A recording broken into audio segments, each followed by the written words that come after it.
always on point, the former mayor of New Orleans, and we love New Orleans, all right?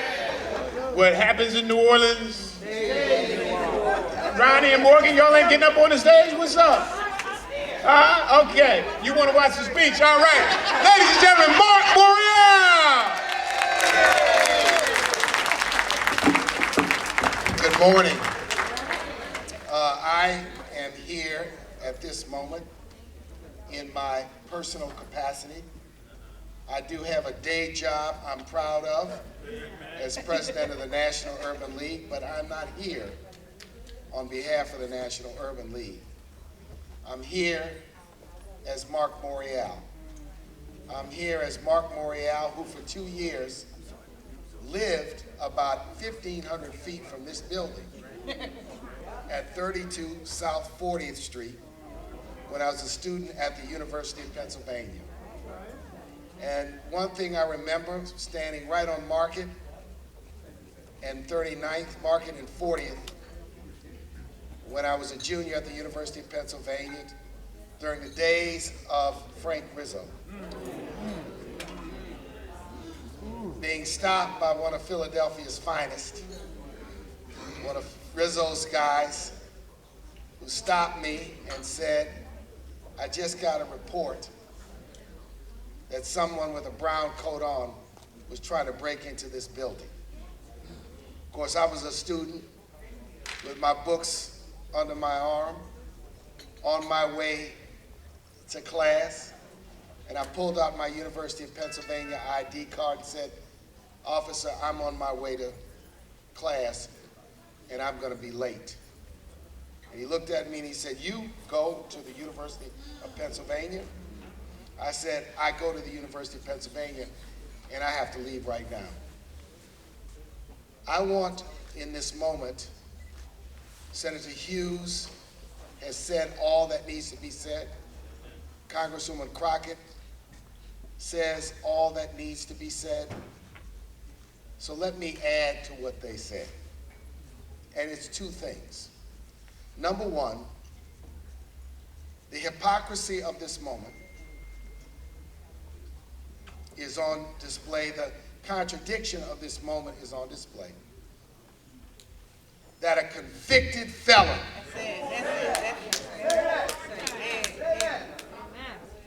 an adjudicated fraudster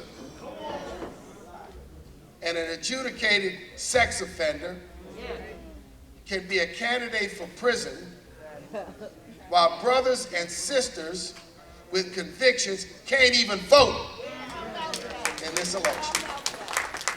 There's a contradiction of power on display. And we have to remember the choice. This is no normal election. This is no normal election. And just think about the special power of this moment. The road to the White House travels through Black America. It travels through Milwaukee, Wisconsin.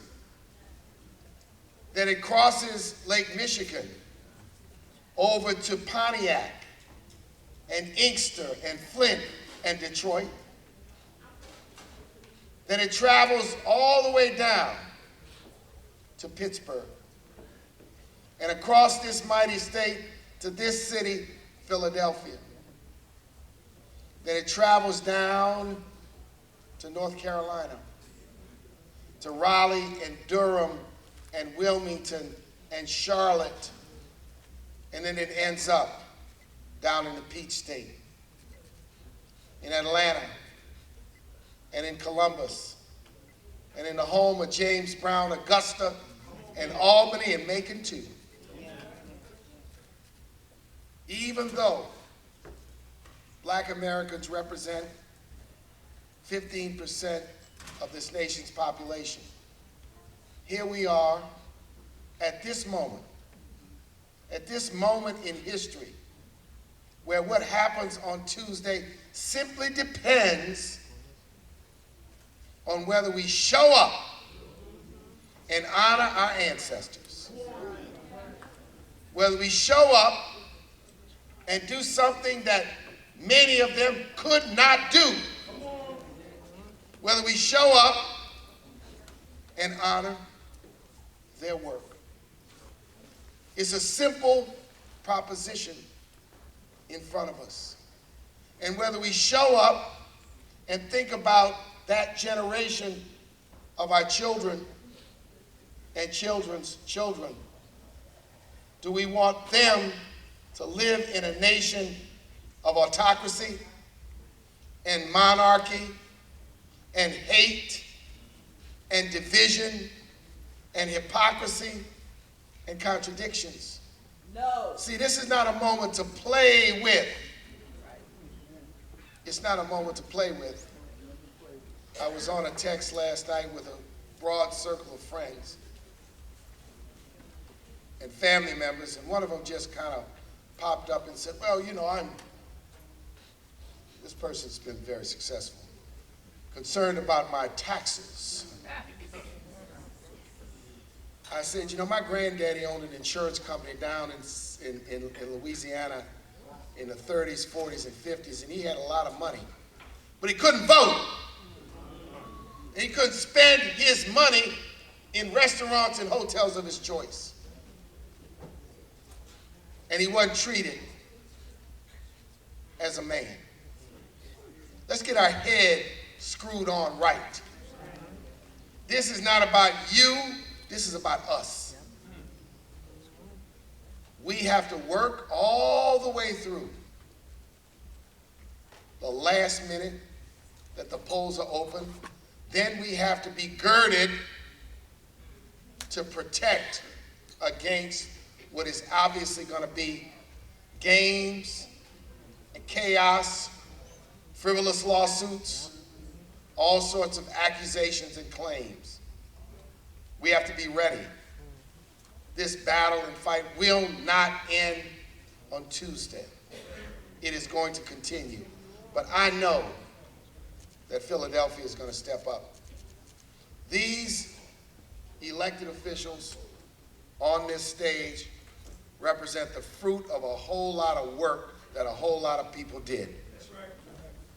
They represent the fruit of your work, showing up to vote and campaign for them over the years. You go back to 1965, before the Voting Rights Act was passed, and you look at the Congress of the United States, and there were 6 black members of 435. When the Congress is seated in January, there may be 60 black members in the Congress. And if we do our thing, there will be as many as 4 or 5 black members of the United States Senate, including 2 black women serving at the same time. We got to understand.